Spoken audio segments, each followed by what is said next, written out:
All right, let's do another reaction. I saw this one coming from Echo Mike. Echo Mike is the channel I saw this from. It's an Englishman talking about why we should appreciate being in America, having the freedoms that we have in America.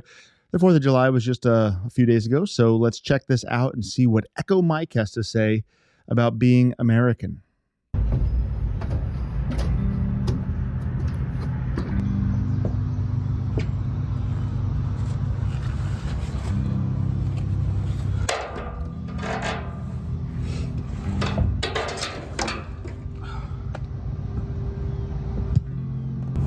How's everyone doing?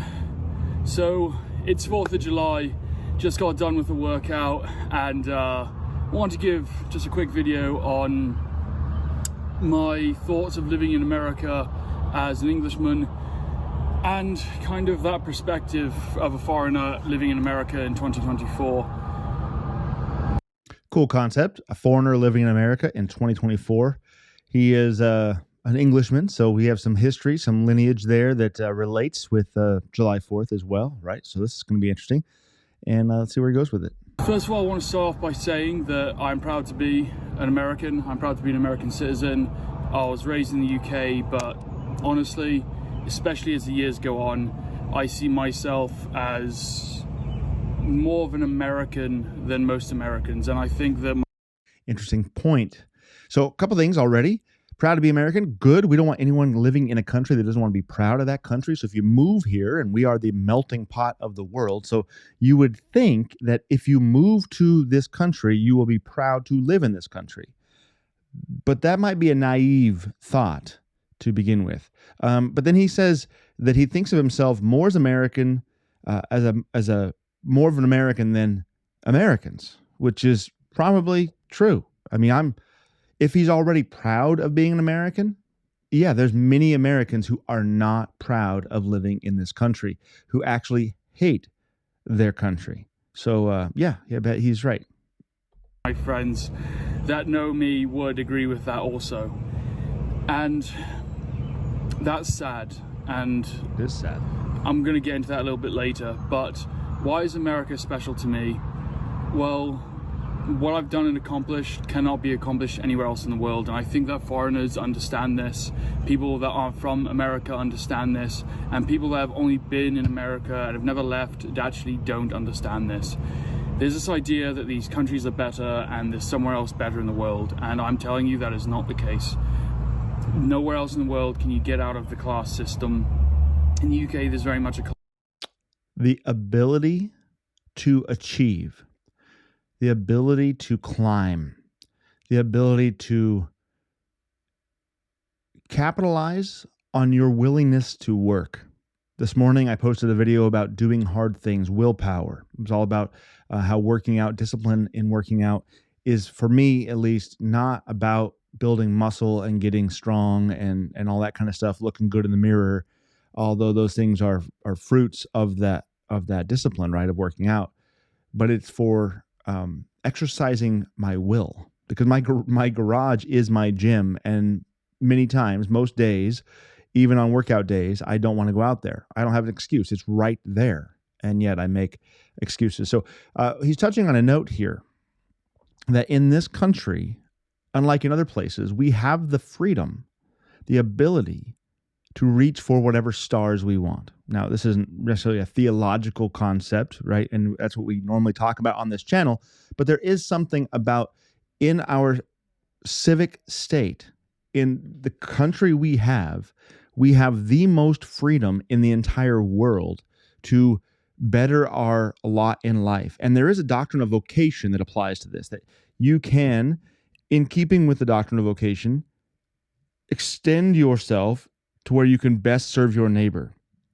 And in this country, when you do that, traditionally, you are rewarded for it, that it pays off. You can serve your neighbors to a point where you are serving the legacy neighbors too. You are serving your progeny. You're serving those ancestors of yours. Those are not the ancestors, but those who will come after you, that you will be an ancestor to. And you have the ability to serve them like that. And I think many of our previous generations, our founding fathers certainly, understood this, that if you work hard and you have a man of character and you have your values straight, that you can serve in a doctrine of vocation. Maybe they didn't use that language as we Lutherans would, but you can serve your neighbor, neighbors who are here presently with you, but also neighbors who are not even born yet, as you better your station in life. And much of America is built on that. Our system, what you're born into, is pretty much where you're going to stay. And that's deliberate, honestly, in my opinion. And in America, it's not the case. America is a meritocratic society, meaning that it's based on meritocracy, where it's supposed to be a meritocracy. Yes, this is the thing that's actually in jeopardy right now. One of the things, many things are in jeopardy, but meritocracy. This is why it is not good to have affirmative action style policies in place where we're hiring certain people because they're, it used to be race is based, but now it's gender, it's sexuality, it's all these, it's all these different things, your status. We are playing a game of golf and we're giving everyone a handicap except for those who are actually striving to be working hard and earning it. They are being penalized for this. And so this is where you see commentators, political commentators talking about how, they're dumbing down the licensing for doctors, for lawyers, for, in the aviation area. We've been seeing a lot of planes with problems lately. And I think I offended one of the viewers not too long ago by my flying death trap comment and one of the truth at all costs. But we're seeing, forgive me, brother, we're seeing the result of getting away from a meritocracy, and we're getting into a nanny state, and we're getting into we're in a nanny state, but we're getting into this deep into this society where we're no longer structured around a society that rewards hard work, but actually rewards no work, victimization, playing the victim card, not working hard, the handouts and this sort of thing. So good on him for recognizing a young man, recognizing that this country is supposed to be a meritocracy. We need more people who recognize that and understand that. Which means that if you work hard, you get rewarded. If you don't, you reap those, what you sown. So if you don't work hard, then you get what you deserve in America. And some people work really, really hard, but their work just isn't effective in the right way. And that's really sad. And I don't mean that if you're working hard, you're busting your ass, you're doing something wrong. It's just how it is. It's a good point. Many people work really hard and don't become the president of the United States, right? All their dreams don't come true. That's the reality of the world. You can work really hard and have in a bad industry or the wrong industry or with wrong orientation. I mean, I remember growing up, I tell my kids this too, work harder, or work smarter, not harder. And this is the case that can happen. You can work really hard and have other factors. Just because we live in a society where meritocracy and where working hard is supposed to be rewarded doesn't mean it always will be. That is true. That is absolutely true. This is the nature of sinful humanity. We are going to come across those who will wrong us. We will wrong ourselves. We will have dreams in one area. We'll work really hard on that, but that's not the area where we're supposed to be working. I mean, it's not our talents, our gifts. In this YouTube world, many people want to be YouTubers. Many people talk about niching down, and so people will start to niche down or try to come up with a channel that is really their interest, their hobby, their love, their desire. But it just doesn't work because that's not where their expertise is. That's not where their knowledge base is. Like for me, if I was going to try to make a photography or a gun YouTube channel, I love both those things, or a picket, right? This kind of thing. My expertise isn't in those things. Those are my hobbies.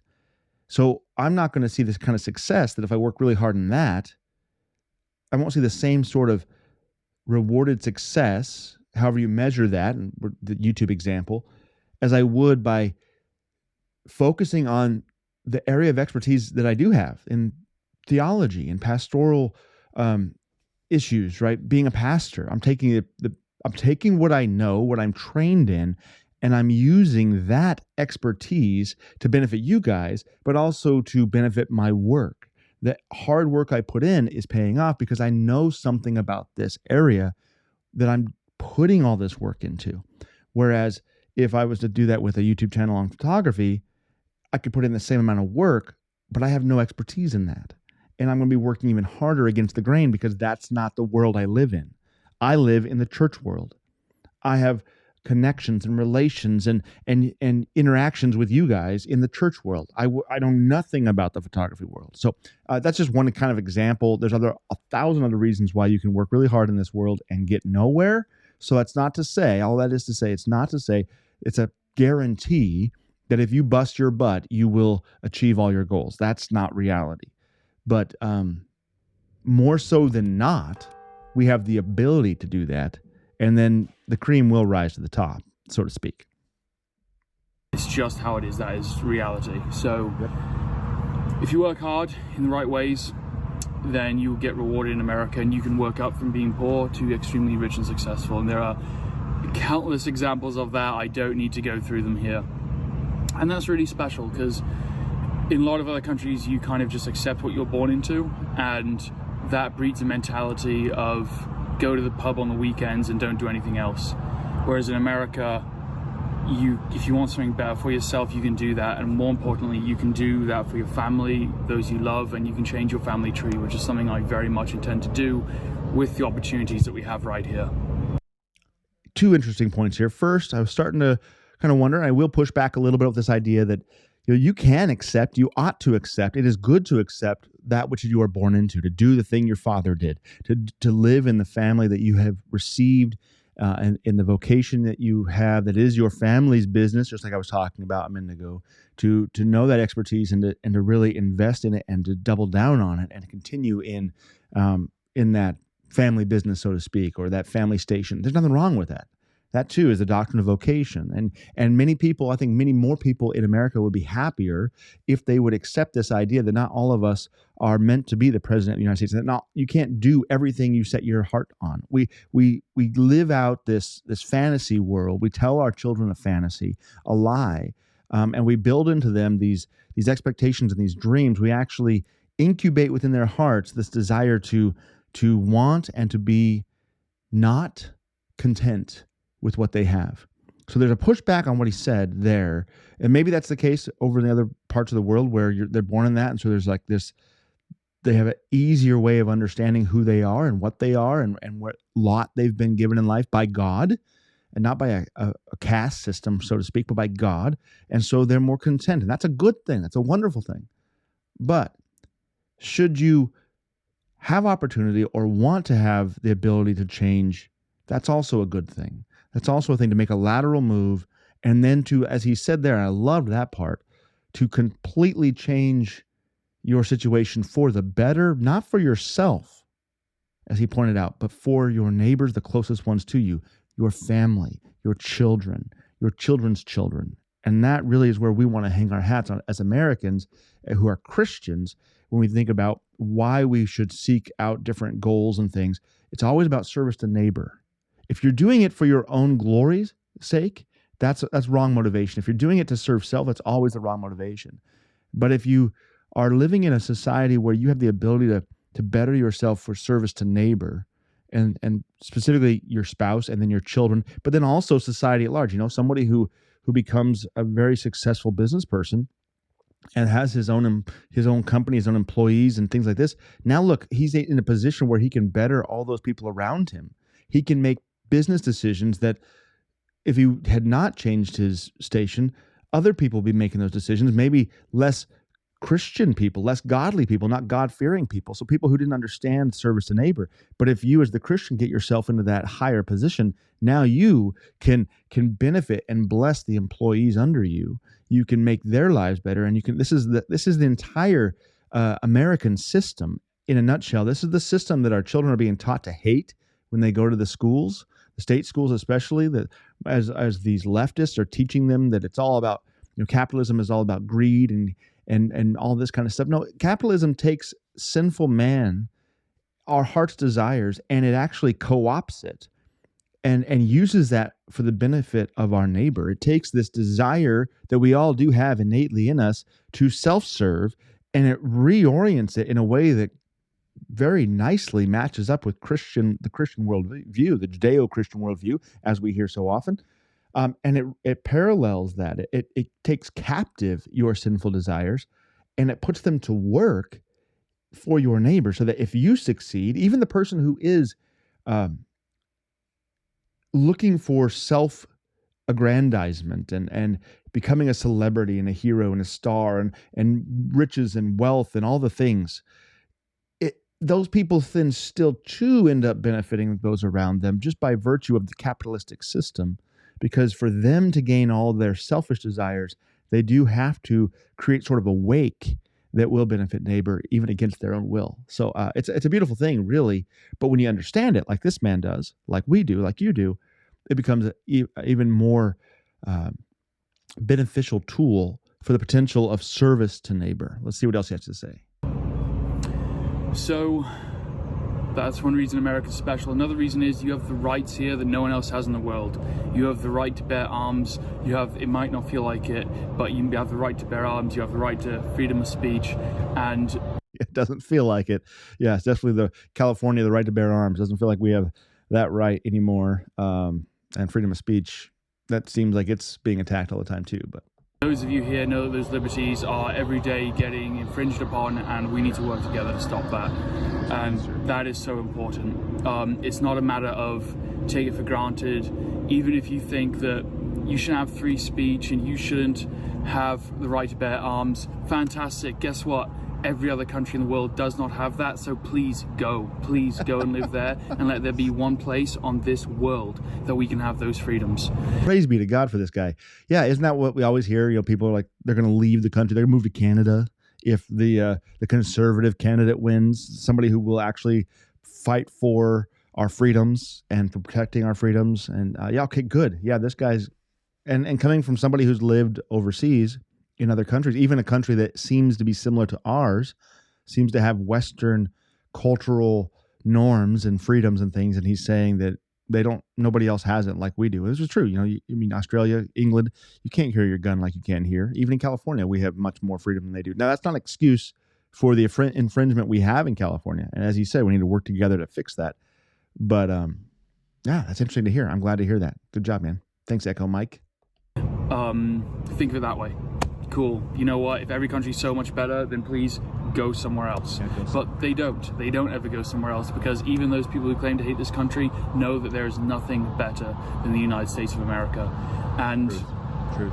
This is what I'm getting into with this message of the view of a foreigner on America is coming from the outside. I see the class system, the rights that you don't have.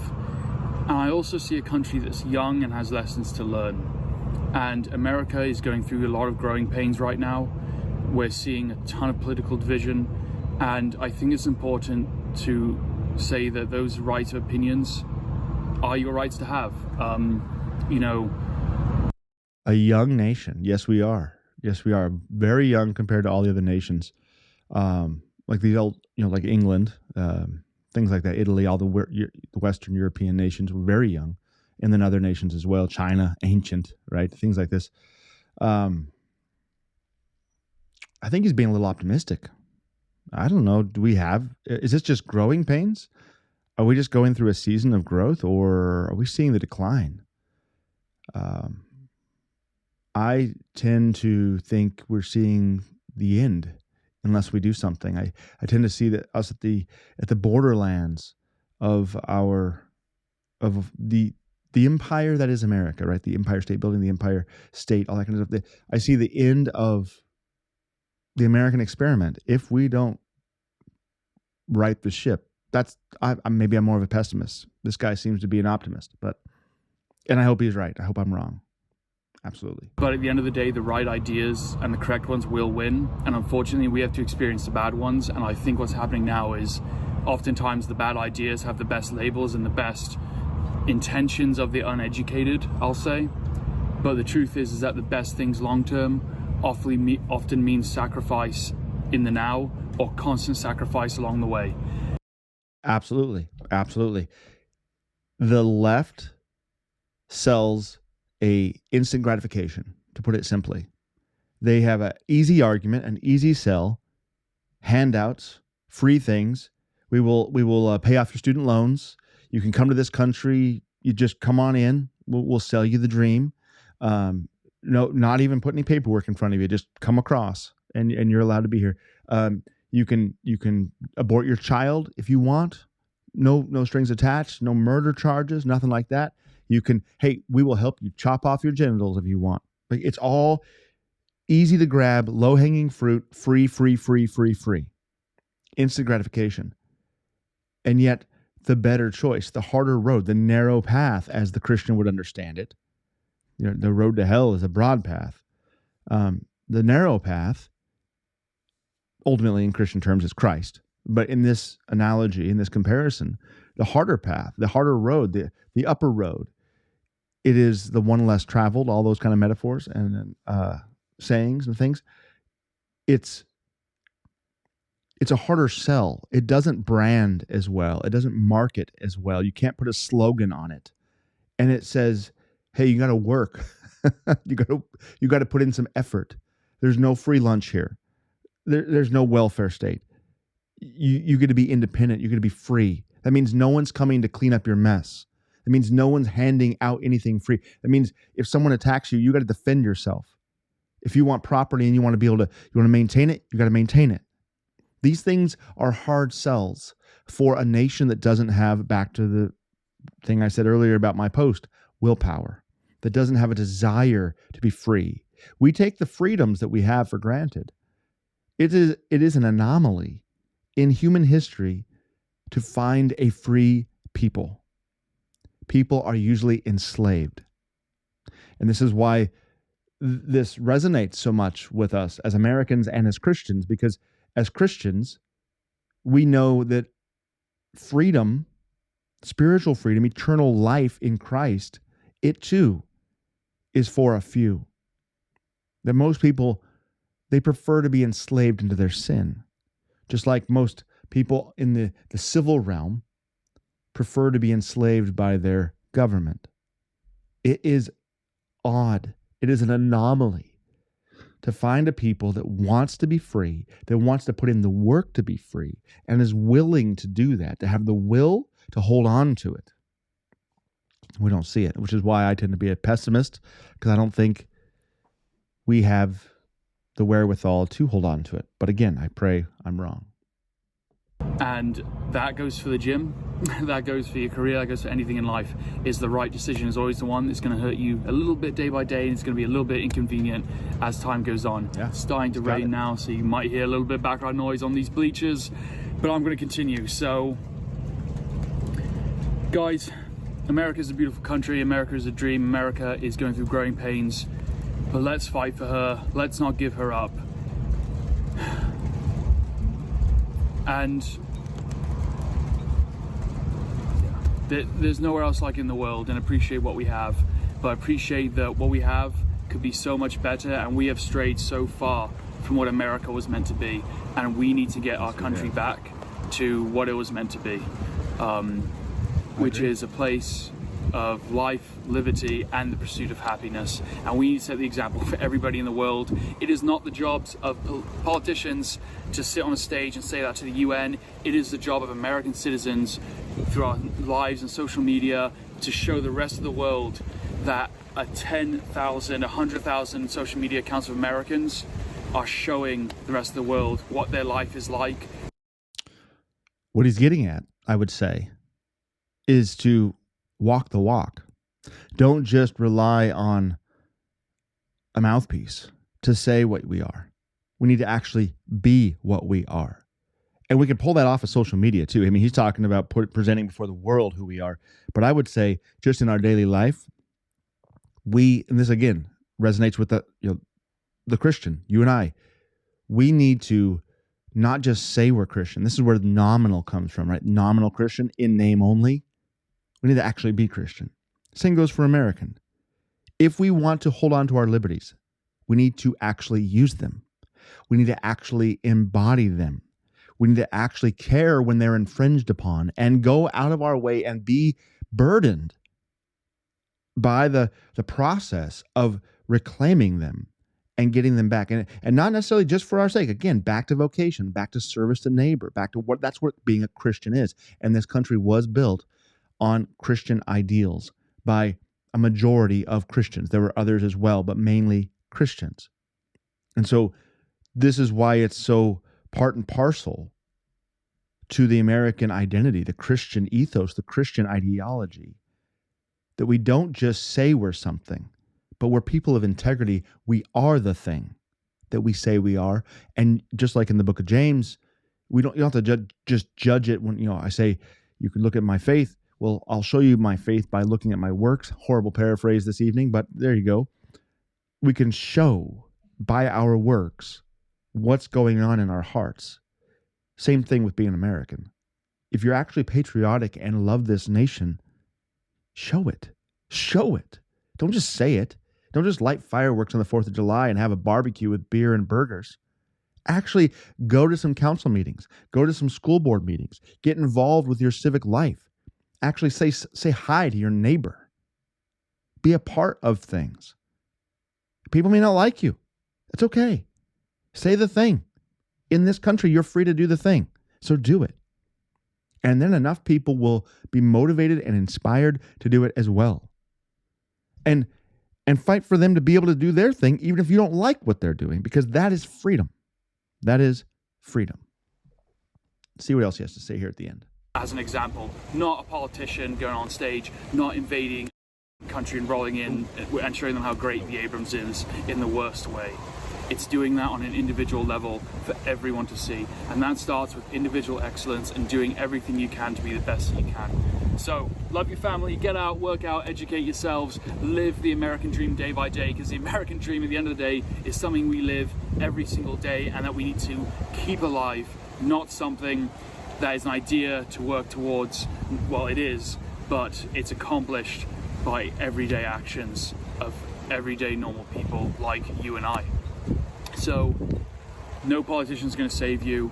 No one person's going to save you. Only you can save you.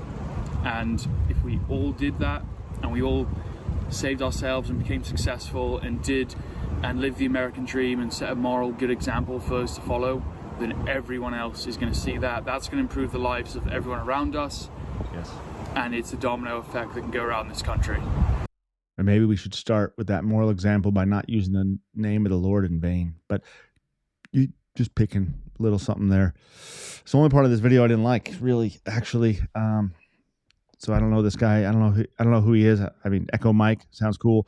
But no, he's right. He's right in what he's saying. I just didn't like that he used my Lord's name in vain like that. But yeah, we need to set a moral example and live out who we say we are, like I already said. And so what's the message for this 4th of July? America, remember what you have. Don't lose it. Fight for it. And be an example for the rest of the world. So, cool. Thanks so much, guys. I'll see you on the next one. Take care. Good job, man. Good job. I like hearing it. I didn't like hearing the name of my Lord used in vain. But other than that, Echo Mike is spot on. And guys, thanks for tuning in this evening in my study here, my den. And I will see you in the next video. And I don't know exactly when I'm going to drop this, when I can get it edited and get it put up. I've got to bleep out that one little bit, and we should be good to go. Hey, blessings to you. If you like what you're hearing here on the channel, like, subscribe, do all the YouTube stuff, click the notification bell. Remember, Truth at All Costs is every Saturday morning at 9 a.m. Pacific. Every single week, unless you hear otherwise. We also have our Bible study, Initial Thoughts, on Tuesdays. That's a live stream, 10 a.m. Pacific time, and then the sermon drops Sunday evening, which is kind of just whenever I get it done by the time, depending on my Sunday after church. So, all right, guys, take care, and we'll see you in the next video.